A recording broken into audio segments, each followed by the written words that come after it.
Welcome back.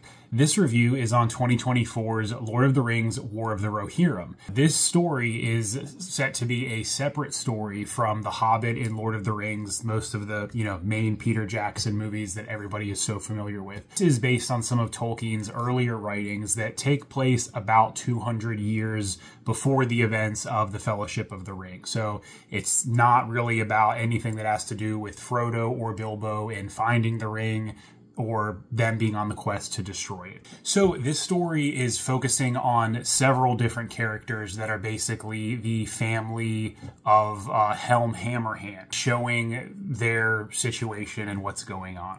So Helm Hammerhand is essentially what Helm's Deep in some of the later movies, like the second one, The Two Towers, the big final battle, that's Helm's Deep, is based on the character. And it's kind of showing, after he's been king of Rohan for a while, he's a little bit older, particularly centered around the daughter, Hera, that's the main character of the movie. It starts pretty much right off full force, and you're seeing what is going to be the main problem in the story. So Helm Hammerhand has a clash with a character.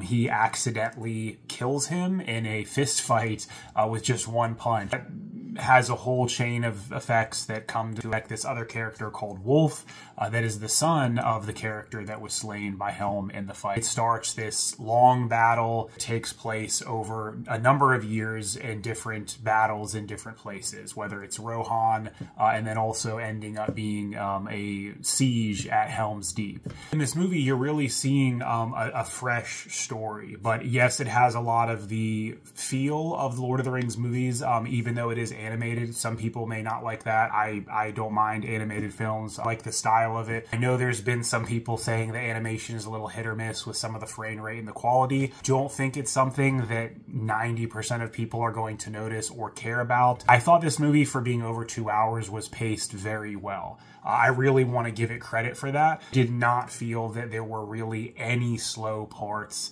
that were drawn out in the movie. I thought the pacing was great. I thought there was a lot of action. There was a lot going on in the movie. Really see the arc of several different characters, good and bad, in the supporting roles as well, which I actually thought were pretty solid. On the voice acting note, I thought the performances were great. There's a lot of different callbacks and different character voices from some of the original movies. Miranda Otto, Eowyn is narrating the movie. Gaia Wise is Hera. There's Christopher Lee has his voice is used, probably with CGI, but obviously his voice was used, just a brief appearance in it.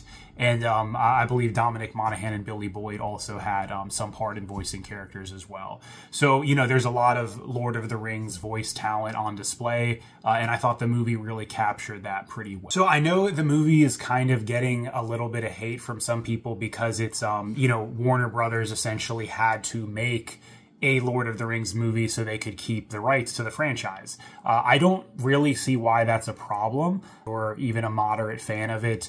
You want to see more movies come out. You want to see something new. I think we had the original 3 movies, which are incredible. The Hobbit, I love those. I know they're not as beloved by a lot of the same fan base. Seeing this, that was just different Tolkien characters set long before the events of Fellowship of the Ring. I really like that. I thought it was done well. I thought it was something new enough that felt like a new story. And, yes, it still felt like Lord of the Rings, even though you're watching an animated 2-hour movie, which I really liked. I would definitely recommend it. I think if you like the kind of action-adventure type movies, you are even a small fan of Lord of the Rings and Tolkien, I don't think you're going to see this movie and come away regretting it. So I would say definitely go see it. Have you seen it? What did you think about it? Stay tuned for more. Thanks.